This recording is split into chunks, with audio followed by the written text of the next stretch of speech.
Toda glória e toda honra ao Senhor. Querido, eu quero te convidar já rapidamente a abrir sua Bíblia comigo em 2 Crônicas, capítulo 1.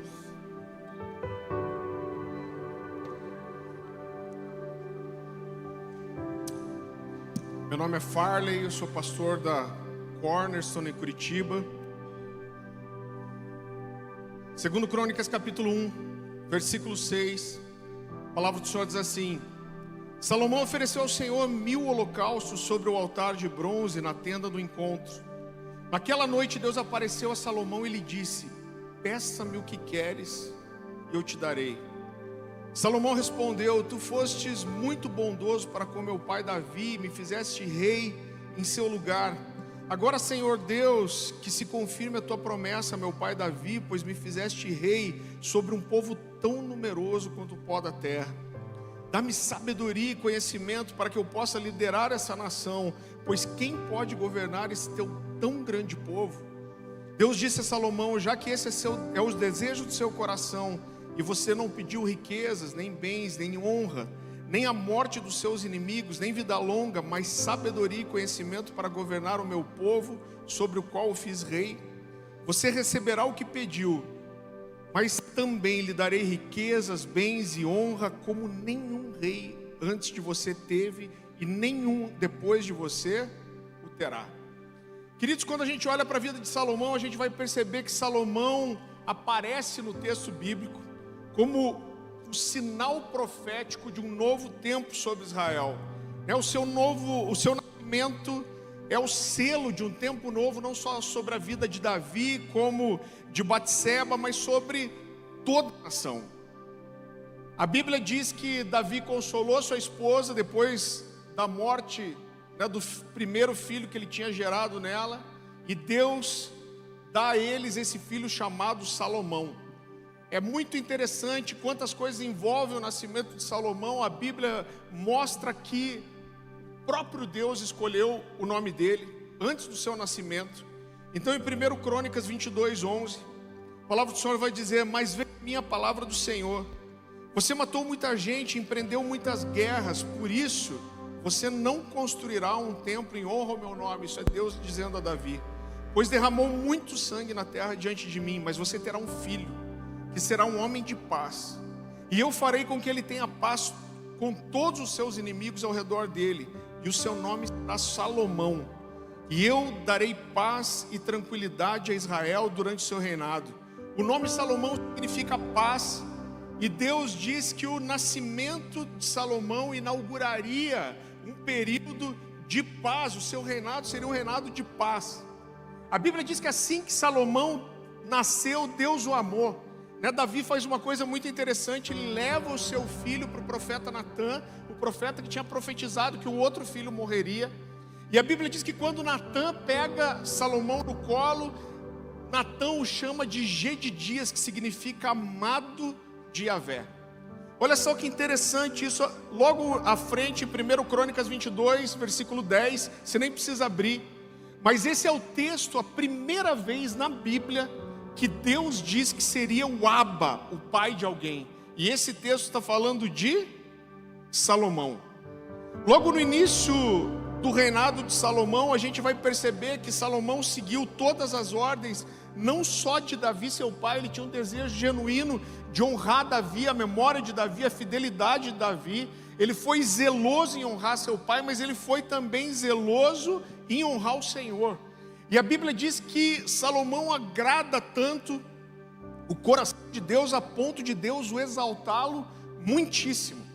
1 Crônicas capítulo 29, versículos 25, a Bíblia vai dizer assim: o Senhor exaltou muitíssimo a Salomão em todo Israel, e concedeu-lhe tal esplendor em seu reinado, como nenhum rei de Israel jamais tivera.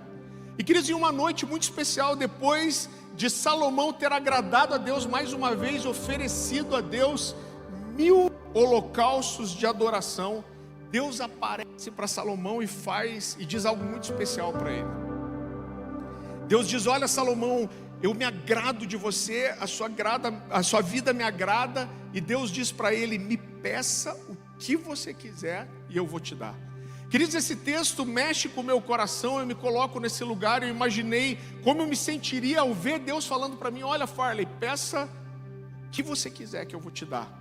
Talvez diante de uma proposta dessa eu falaria: Deus, eu nem quero nada, só de ouvir você me dizer isso já é o suficiente. Mas a verdade é que Salomão se sai muito bem, e ele diz: Deus, eu quero sabedoria para governar o povo que o Senhor colocou aos meus cuidados. E querido, isso agrada o coração de Deus, porque havia uma sinceridade altruísta no pedido de Salomão. Ele fala: eu quero sabedoria. E a Bíblia diz que o pedido de Salomão foi atendido. A Bíblia diz que Deus concede sabedoria para ele como nenhum homem, nenhum outro rei antes. A Bíblia diz que os poderosos do mundo inteiro se deslocavam para ouvir da sabedoria de Salomão. 1 de Reis, capítulo 4, versículo 29 vai dizer assim: Deus deu a Salomão sabedoria, discernimento extraordinário. Olha como é forte isso. E uma abrangência de conhecimento tão imensurável quanto a areia do mar. A sabedoria de Salomão era maior do que a de todos os homens do Oriente, bem como de toda a sabedoria do Egito.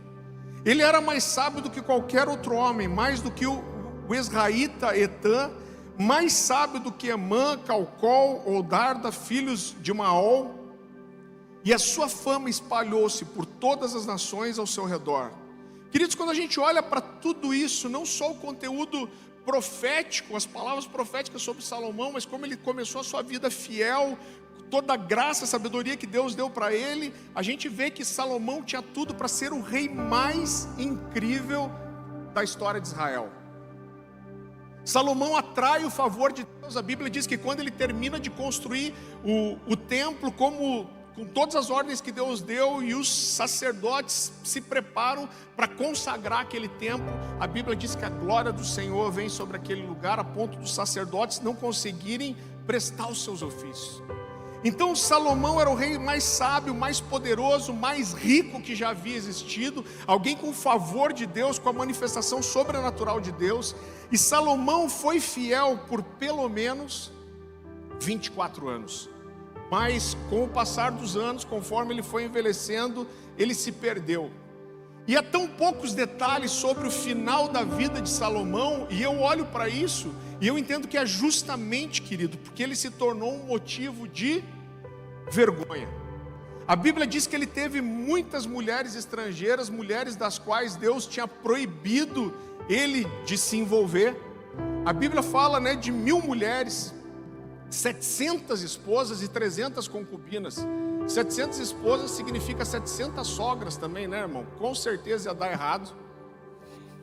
Mas a Bíblia diz que ele não só desobedeceu a Deus, tomando todas essas mulheres, mas a Bíblia diz que com o passar dos anos, essas mulheres fizeram aquilo que Deus disse que aconteceria. Essas mulheres induziram Salomão a adorar os seus deuses, os seus ídolos, e foi isso que aconteceu. Salomão prestou culto, inclusive, ao deus repugnante dos amonitas, Moloque, que era uma entidade que envolvia o sacrifício de crianças, o queimar crianças vivas. A Bíblia diz que ele levantou postes ídolos para os ídolos de todas as suas esposas. E a Bíblia diz que Deus se irou com ele. Chega um momento que Deus olha para ele e diz: se essa é a sua atitude, eu vou tirar o reino de você. A Bíblia diz que depois disso os inimigos passam a atacar o reinado de Salomão. Quando Salomão morre, ele deixa no seu lugar o seu filho Jeroboão. E Jeroboão foi um rei tão tolo que assim que ele assume o reinado, pela primeira vez, as 12 tribos de Israel se dividem, indo 10 para um lado e 2 para o outro. Agora eu olho para tudo isso, e isso me enche de temor, porque eu fico pensando: se o homem mais sábio da terra, o rei que não haverá outro tão sábio como ele, se esse homem cheio de sabedoria se perdeu, o que vai ser da gente? A primeira coisa que eu quero fazer uma distinção aqui é que a Bíblia diz que Salomão não era só inteligente, mas ele era sábio.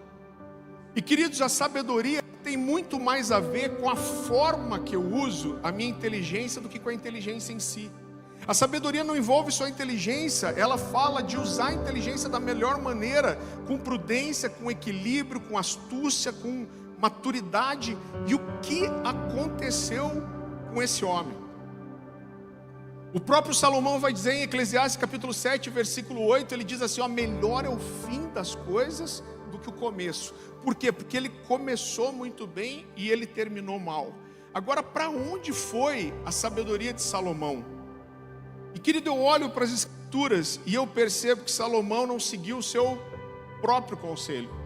Em Provérbios capítulo 9, versículo 10, a palavra do Senhor diz: o temor do Senhor é o princípio da sabedoria, e o conhecimento do santo é entendimento. A sabedoria começa em temer o Senhor, e quando Salomão abriu mão do temor, a sabedoria foi comprometida. Ele abraçou a imoralidade, né? Ele comprometeu a sua santidade, e isso comprometeu o seu entendimento. A gente precisa entender que não existe pecado que não comprometa, pelo menos em algum nível, o nosso discernimento e a nossa sabedoria. Adão e Eva tinham um relacionamento íntimo, perfeito com Deus, a ponto de Deus passear com eles na viração do dia, todos os dias. E eu acho muito interessante que quando eles desobedecem a Deus e comem o fruto do conhecimento do bem e do mal, e Deus aparece no jardim e fala: Adão, cadê você? Ele não diz que ele se escondeu porque desobedeceu, ele não diz que se escondeu porque comeu o fruto que não era para comer, ele não diz que se escondeu porque pecou, ele diz que se escondeu porque estava nu. E a minha pergunta é: qual era o problema de ele estar nu? Querido, problema nenhum. Mas quando o pecado entrou, a mente de Adão se separou da mente de Deus, ele já não conseguia discernir e separar aquilo que agradava a Deus ou não. Ele não conseguia nem entender mais qual era o seu pecado ou não. Salomão, ele começa cheio de temor, obedecendo seu pai. Existe um texto, eu não vou ler o texto todo para a gente não se prolongar, mas a referência é 2 Crônicas 8:11. A Bíblia diz que ele casa com a filha do faraó do Egito, para fazer uma aliança de paz com o Egito. É um casamento político, estratégico. Mas ele leva essa mulher para Israel, e a Bíblia diz que ele constrói uma casa para ela. Por quê? Porque ele diz: a arca da aliança passou por dentro do palácio, e eu não vou deixar essa mulher dormir, morar por onde a arca da aliança passou. Olha o nível, diz ele, está dizendo: não, a arca da aliança passou aqui, essa egípcia não pode estar aqui dentro. Agora a gente precisa entender algumas coisas, querido, e uma coisa que eu vejo que as pessoas confundem muito é que existe uma diferença entre medo e temor. Eu gosto dos exemplos bobos, porque às vezes eles facilitam a gente entender, mas uma forma de entender a diferença de medo ou temor, eu sempre dou o seguinte exemplo: a gente tem medo do homem mau, aquele que pode entrar na sua casa, roubar seus bens, fazer um mal para sua família. Então o que a gente faz? A gente faz muros na nossa casa, a gente coloca alarme, a gente pensa na segurança. Agora, você, talvez como eu, você goste muito do mar, da praia, e você planeje o ano inteiro umas férias para você passar 15, 20 dias na praia. Você investe financeiramente nisso, você sonha com isso. Você leva a sua família para lá, você tira fotos na frente do mar. Você deseja aquilo, talvez você, como eu, também tenha algum quadro, alguma foto de a sua família na praia, alguma foto do mar na sua casa. Mas apesar disso, você não brinca com o mar. Por quê? Porque você sabe que o mar é perigoso, ele tem sua força, seu poder. Você cuida com seus filhos, você tem medo porque você sabe que o mar pode matar. Então eu acho muito interessante, porque, por exemplo, a Bíblia alemã vai traduzir temor como respeito honroso. A diferença entre medo e temor é que o temor sempre vai envolver algum nível de admiração, de respeito e de reconhecimento. E, queridos, a grande verdade é que aquilo que nós tememos estabelece os limites para a nossa liberdade. O temor, ele nos leva a ter o relacionamento correto com aquilo que é sagrado. O temor nos leva a conhecer, experimentar e entender aquilo que é o objetivo do nosso temor. Né? Provérbios, mais uma vez, 9:10. O temor do Senhor é o princípio da sabedoria, o conhecimento do santo é entendimento. É muito errada a ideia de que o temor possa trazer qualquer nível de distanciamento. Né? O temor ele vai nos ensinar a nos relacionar da maneira certa com o sagrado, e isso traz intimidade e não distanciamento. Salomão começa com muito temor, com muito zelo, a ponto de Deus olhar para ele e falar: pede o que você quiser e eu vou te dar. Mas, querido, a suposta liberdade do não temer levou Salomão a pecar, e isso não aproximou Salomão de Deus, mas afastou. Eu acho muito interessante que a Bíblia vai nos ensinar que a intimidade do Senhor não é para aqueles que o amam, a intimidade do Senhor não é para aqueles que o adoram, mas a intimidade do Senhor é para aqueles que o temem. Salmo 25:14 diz: a intimidade do Senhor é para aqueles que o temem, aos quais Ele dará a conhecer a sua aliança. A versão, se eu não me engano, NVT diz: a quem Ele revelará os seus segredos. Querido, essa é uma ordem que nunca é quebrada. A perda de temor compromete a sabedoria, e quando a sabedoria é comprometida, você abre mão dos limites que o temor estabelece e nós pecamos. Eu costumo dizer que o crente, ele não cai, ele vai caindo. Nós vamos abrindo várias concessões, e a falta de temor vai entrando no nosso coração. Existe um texto que gera um temor muito grande ao meu coração. A Bíblia, quando a gente olha para a vida de Sansão, a gente vê que Sansão ele foi errando várias vezes e nada aconteceu. Nada aconteceu. Mas quando chega a última vez que ele realmente contou qual era o segredo da força dele para Dalila, né, que claro, era o comprimento do seu cabelo, mas era o voto, a aliança que ele tinha feito com Deus de ser um nazireu. E a Bíblia diz que ela corta o seu cabelo e mais uma vez ela diz: Sansão, os inimigos estão vindo contra você. A Bíblia diz que ele tenta se soltar daquelas cordas mais uma vez, mas ele não consegue. E a Bíblia diz assim: porque ele não percebeu que o Espírito do Senhor já havia se afastado dele. A grande verdade é que intimidade vai trazer temor. Porque não existe como você conhecer Deus de verdade e não temer, querido. Amós capítulo 3, versículo 9, se eu não me engano, vai dizer: rugiu o leão, quem não temerá? Eu olho hoje para a igreja de Jesus, a qual eu me incluo. E eu acredito que uma das coisas, querido, que nós temos perdido, e a gente precisa encontrar esse caminho de volta, é o caminho do temor. A sensação de que o nosso pecado não vai nos alcançar, ela é mentirosa. Eu gosto muito de um texto de Números, que quando eles estão entrando na terra prometida, eu não lembro exatamente quais são as duas tribos que querem ficar antes do Rio Jordão. E aí eles chegam para Moisés e falam assim: Moisés, dá esse lado aqui da terra para nós, porque tem a ver com aquilo que a gente faz, com os animais que a gente cuida. E aí Moisés fala: o que vocês querem? Vocês querem escapar da guerra? Vocês querem ficar tranquilos aqui, enquanto seus irmãos vão avançar para o campo de batalha? E eles falam: não, Moisés, você não está entendendo. A gente quer deixar só nossa esposa e crianças aqui, e nós vamos entrar na terra prometida, possuir a terra, e depois que a terra estiver dominada, a gente volta para fixar nossa habitação aqui. Moisés diz para eles assim: se vocês fizerem assim, está tudo bem. Mas se vocês não cumprirem o que vocês estão falando, saibam que o vosso pecado há de vos alcançar. E querido, a sensação de que o nosso pecado não nos alcança, ela é mentirosa.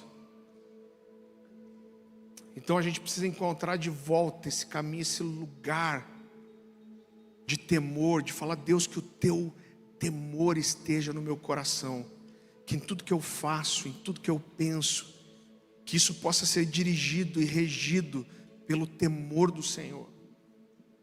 Um dos maiores temores que eu tenho, querido, é sondar sempre as minhas motivações. o porquê eu faço as coisas. Às vezes a gente olha só para o que a gente faz, se parece ser uma coisa cristã, se parece ser algo que é aprovado por Deus, se é algo que pode gerar qualquer tipo de fruto. Mas muitas vezes a gente faz a coisa certa com a motivação errada. A gente tem um discurso que a gente quer construir um ministério para servir e adorar o Senhor, mas muitas vezes o que está por trás é uma necessidade de aprovação, de aparecer, de reconhecimento, de ser conhecido. E eu tenho certeza que se a igreja brasileira encontrar de volta esse caminho de temor, de saber que o mesmo Deus que nos ama é o Deus que é fogo consumidor, que é puro, que é justo, que é juiz, e todas as nossas atitudes forem novamente dirigidas não só pelo nosso amor, mas pelo nosso temor do Senhor, as coisas vão ser diferentes. O meu clamor é esse: Jesus, visita a sua igreja com esse santo temor que conduz à intimidade. Você pode ficar em pé. Nós temos os intercessores aqui, eu quero que a gente possa clamar por isso.